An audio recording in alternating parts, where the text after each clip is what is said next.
let the world know. World of Israel. Snap your fingers, snap 'em. Snap your fingers, snap 'em. World of Israel. Snap your fingers, snap 'em. Ain't nobody greater, ain't nobody greater. Peace and blessings. In this lesson, we're going to discuss who do you worship, who do you call on. Many criticize, or shall I say, mock or antagonize because I use the word Most High, Creator. Yet they never ask, why do you use that all the time? Why do you say that? Well, the book, as many of you know as Bible, it uses the word Most High. It uses the word Creator because He is the author of everything. He who creates. But many do not understand and know. Let me give you a few examples. We will go to Genesis chapter 14, verse 18. These are examples of the Most High. And Melchizedek, king of Salem, brought forth bread and wine. He was the priest of the Most High, Creator.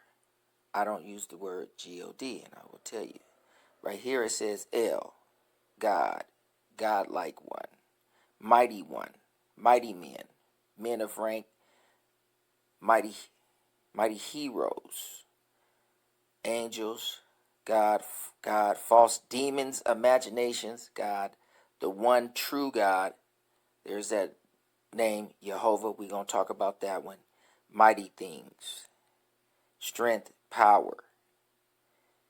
Strength as an adjective, mighty, especially almighty, but used, this is a strong definition, but used also of any deity.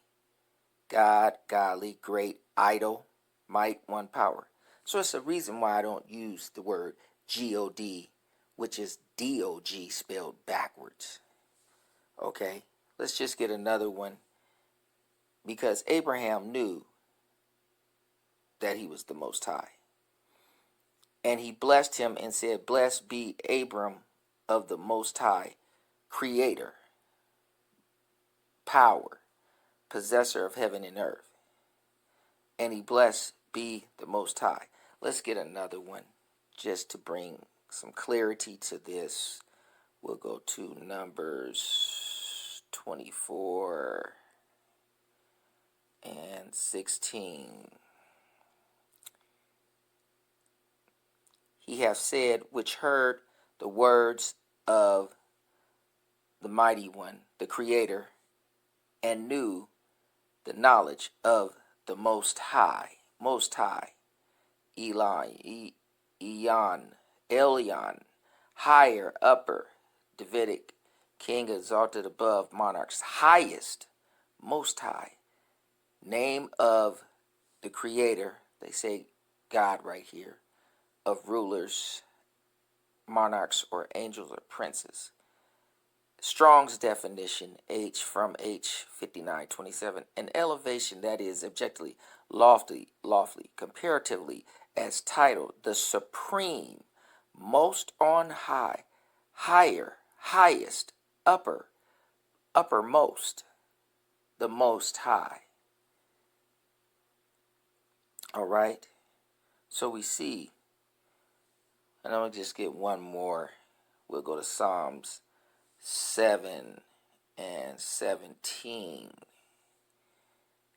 I will praise the existing one according to his righteousness, and will sing praise to the name of the one Most High. The reason why when I see capital L, capital O, capital R, capital D, that means,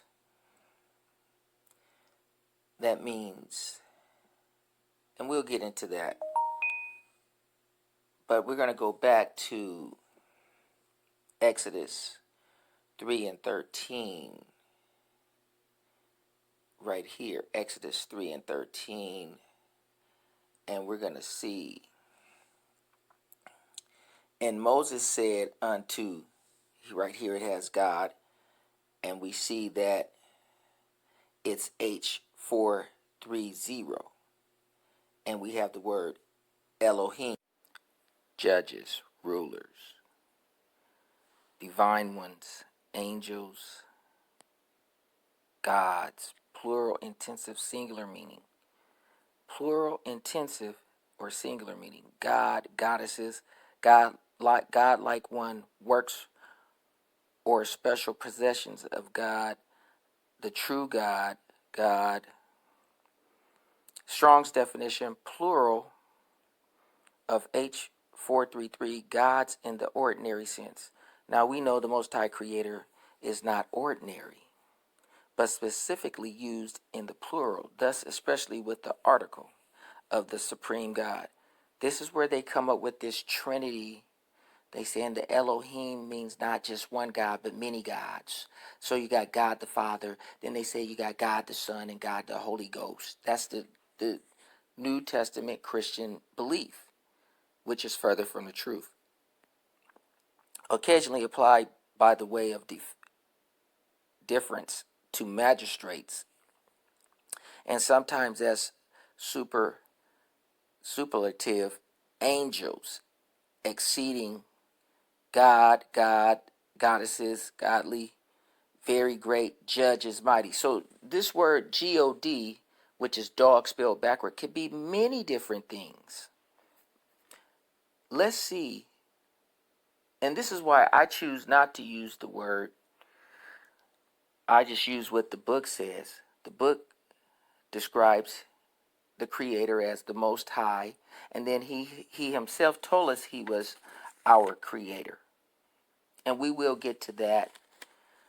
But let's see, take a look at some of the other names that people tend to use to describe the Creator, the Most High. And one of them is Jehovah. And right here it says, why do Jehovah Witnesses refer to God as Jehovah when that name was invented by Catholic Raymondus Martini in 1270 AD and did not exist before that? So, Raymondus Martini, he took the word from the Tetragrammaton, which was made up, and it was YHWH or JHVH.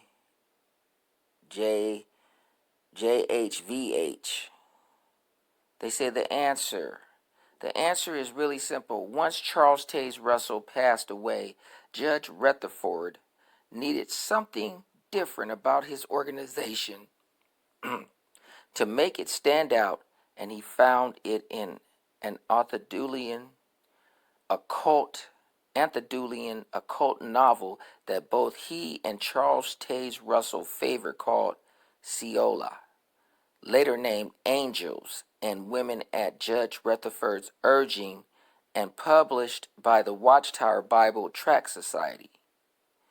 So they found Raymondus Martini's, some of his writings, and they took on this name, Jehovah. Let's get a little bit more on Raymondus Martini, or Raymond Martini, or Raymond Marti, was a 13th century Catholic Dominican friar and theologian. He is remembered for his polemic work Purgio Fidel. In 1250, he was one of the 8 friars appointed to make study of Oriental languages. They do call us Asiatic blacks, so-called blacks, with the purpose of carrying on a mission to the Jews, that's the other people, and Moors. Well, we know that Moors are so-called Negroes or black. He worked in Spain as a missionary and also a short time in Tunis. A document bearing his signature and dated July 1284, shows that he was at the time still living. So this man, Raymondus Martini, he took it, and we're going to get a little bit more on it. He took vowel points and created a name out of YHWH, which was invented in itself. Jehovah or Yahweh, we see it right here. YAHWEH.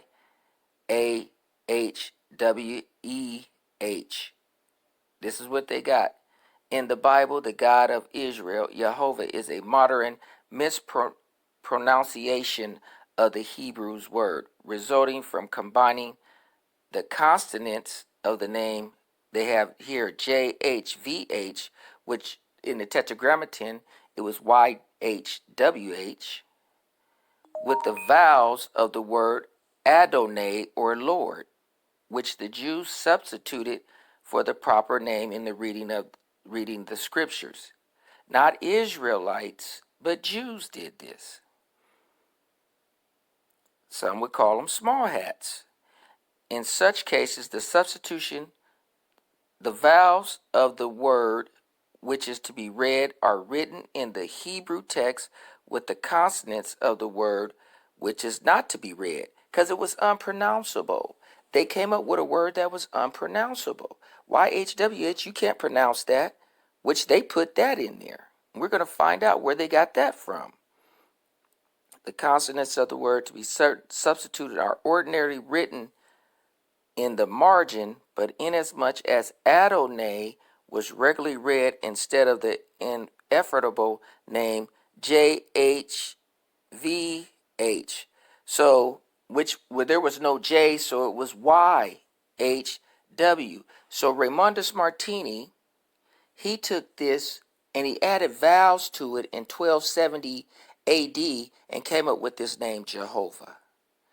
It was deemed unnecessary to note the fact at every occurrence when Christian scholars began to study the Old Testament in Hebrew, if they were ignorant of this general rule or regarded the substitution as a piece of Jewish superstition, reading what actually stood in the text, they would inevitably pronounce the name Yehovah.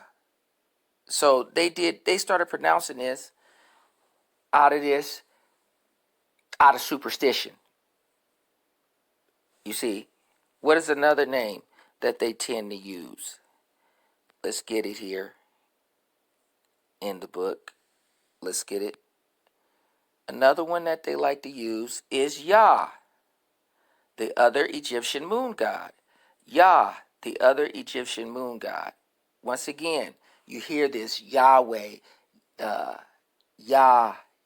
You have so many different groups, even some people that claim to be Israelites, some that are Israelites, they use this word Yah. It says many topics in ancient Egyptian religion can be fraught with complexities. Trying to understand the challenging roles of gods, such as they got all these deities right here, Re, Osiris, and Aram,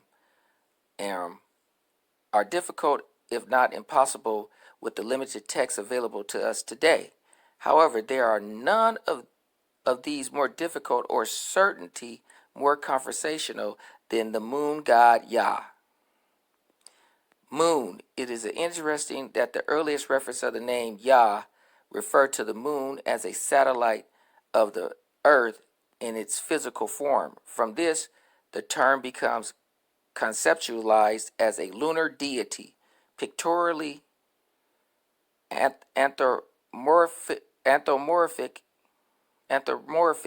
but whose manifestations from hieroglyphic evidence can include the crescent of the new moon, the ibis, and the falcon, which is comparable to other moon deities, Thoth and Khonsu. And we know that the Islam, they have the crescent moon on their hat in their religion, and so does Masons. See, this is all symbolic in idolatry. Now, we're going to go back to the Holy Scriptures, and we're going to see that there's no way that the Israelites was calling him the Creator Yah because they said this comes out of Egypt. Now, Exodus 5:1, and afterward Moses and Aaron went in and told Pharaoh, thus saith and here's the word Lord. I do not use that word. But you see it's capital L, capital O, capital R, capital D. H3068. What does it mean? See right here, they put in Yehovah, Yehovah. But what it really means is the existing one. Now, when we sing am that am, he said, am that am, I exist.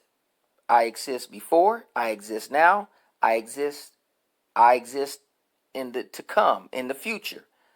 Am that am, the existing one. The proper name of the one true God. See, it's only one creator, the existing one, unpronounced except with vowel pointing. So you cannot even pronounce what they found in the manuscripts. It was unpronounceable without them putting some vowel points to it. So they made up these names that people still use today. Thus saith the one creator of Israel, let my people go, that they may hold feast unto me in the wilderness. And Pharaoh said, who is this one? Existing one. Right here it says Lord. Now, if Moses and Aaron would have went to him and says, thus saith Yah, he would have knew exactly who they was talking about. Because he has his Egyptian god, Yah, the moon god. But Pharaoh said in verse 2 again, picking it up, and Pharaoh said, who is this? Who is the existing one, or the Most High, that I should obey his voice to let Israel go? I know not the existing one, neither will I let Israel go. So he didn't even know the Israelites' creator. He didn't know their power, their highest power, the Most High. He didn't have no idea of who he was. Now, we're going to go to Exodus 15:3, because it says it's over and over again. He says, I'm the one, I'm the existing one, I'm the one. Exodus 15:3, let's get it. The existing one, this is Moses talking, the existing one, not no made up name with unpronounced without vowel pointing. These is where you get these names from. The existing one is a man of war. The existing one is his name. Okay, he's the one that exists. Not calling him that's as his name, but he's the one, before, now, and after, the first and the last. And there's no alpha, that's Greek, and there's no omega, that's Greek. The Hebrews did not speak Greek, but Moshe knew. Let's get another one. Isaiah 42. We're going to go to Isaiah 42:8. Let's go to Isaiah 42:8. We can repeatedly see. He says, I am the existing one, the Most High, the existing one. That is my name. And my glory will I not give to another, neither my praise to graven images. Because all our everything, all our praise and worship should go to the Creator. That's where it should go. And now we'll see the word Creator. We're going to go over one chapter over Isaiah 43, and we're going to go down to verse 15. We're going to highlight it. I am the Most High, or the existing one. I am the one, your Holy One, the Creator of Israel, your King. The Creator is our King, but we haven't known him, and he lets us know in verse 22. But thou hast not called upon me, O Jacob. Because we calling on everybody else. Thinking JC. Everything got to go through JC. Calling on these other ones. Buddha, Allah, all of them. Yahweh, Jehovah. We ain't calling on the creator. The existing one. The one. The only one. The one true power. The Most High. Once again. But thou hast not called upon me, O Jacob. But thou hast been weary of me, O Israel. We keep asking, where you at? How come he letting us go through all this? Why? Why we got to keep going? Because we calling on everybody else but our power. The Most High, the highest over all the gods of the earth. This is what he said. We calling on the gods of the nations instead of calling on our true creator. Our power. And when we learn to do that, we will learn and grow and become great within the Most High's realm. Peace and blessings when we learn to do the will of the Creator.